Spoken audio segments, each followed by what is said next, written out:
السلام علیکم ورحمۃ اللہ وبرکاتہ۔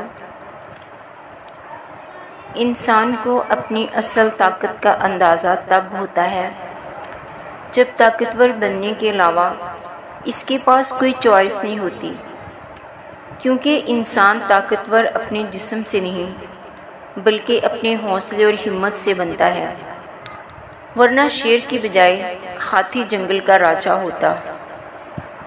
اگر کوئی آپ پر تنقید کرے تو یہ سمجھ لینا کہ وہ اپنے آپ کو آپ سے بہت پیچھے سمجھتا ہے، بہت نیچے سمجھتا ہے، کیونکہ جیتنے والے کی نظر دوسروں کی خامیوں پر نہیں اپنی منزل پر ہوتی ہے۔ اس لیے دوسروں کی برائیوں پر نظر رکھنے کی بجائے اپنی اچھائیوں پر نظر رکھیے، اور یہ بات ہمیشہ یاد رکھنی چاہیے کہ برتن کو صاف کرنے کے لیے اسے باہر سے کم اور اندر سے زیادہ دھونا پڑتا ہے۔ اس لیے اپنے دکھوں سے بھاگنا اور سچائی سے منہ پھیرنا بند کر دو۔ آنکھیں بند کرنے سے کبھی مصیبتیں نہیں ٹلا کرتی، اس لیے کسی بھی مصیبت سے مت گھبراؤ، اور ہمیشہ یاد رکھو کہ مصیبت آئے بنا کبھی کسی کی آنکھیں نہیں کھلا کرتی۔ کسی نے کیا خوب کہا ہے کہ خوشی کے لیے کام کرو گے تو خوشی نہیں ملے گی، خوش ہو کر کام کرو گے تو خوشی ملے گی۔ کچھ نہیں ملتا دنیا میں محنت کے بغیر، اپنا سایہ بھی مجھے دھوپ میں آنے کے بعد ملا۔ یہ بات صحیح ہے کہ پلان کے حساب سے سب کچھ نہیں ہوتا، لیکن اگر پلان ہی نہ کرو تو پھر کچھ بھی نہیں ہوتا۔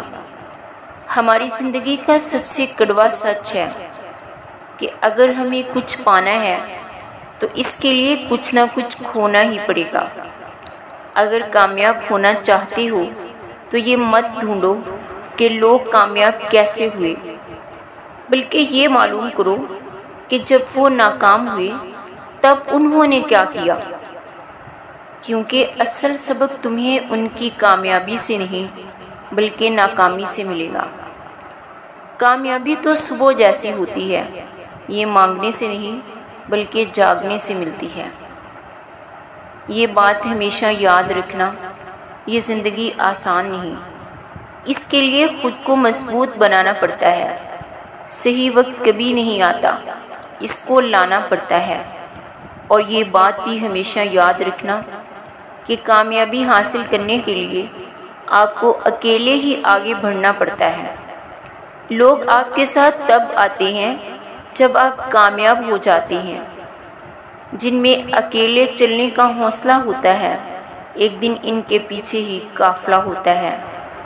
اور ویڈیو کے آخر میں یہ کہوں گی کہ لوگ تو پتھر مارتے ہی رہیں گے، یہ آپ پر ہے کہ آپ انہیں راستے کا پتھر بناتے ہیں یا پھر ان پتھروں سے راستہ بنا لیتے ہیں۔ اس لیے حوصلے کے ترکش میں کوشش کا تیر زندہ رکھو۔ ہار جاؤ چاہے زندگی میں سب کچھ، مگر پھر سے جیتنے کی امید زندہ رکھو۔ السلام علیکم ورحمۃ اللہ۔